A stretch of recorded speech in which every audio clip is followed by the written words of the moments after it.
Good morning, কেমন আছেন সবাই? আশা করি খুব ভালো আছেন। আমিও খুব ভালো আছি।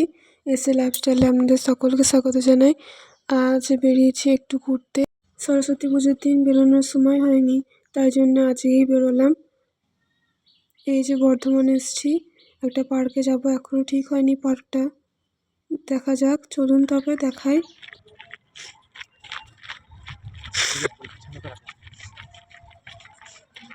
লাগিয়েছে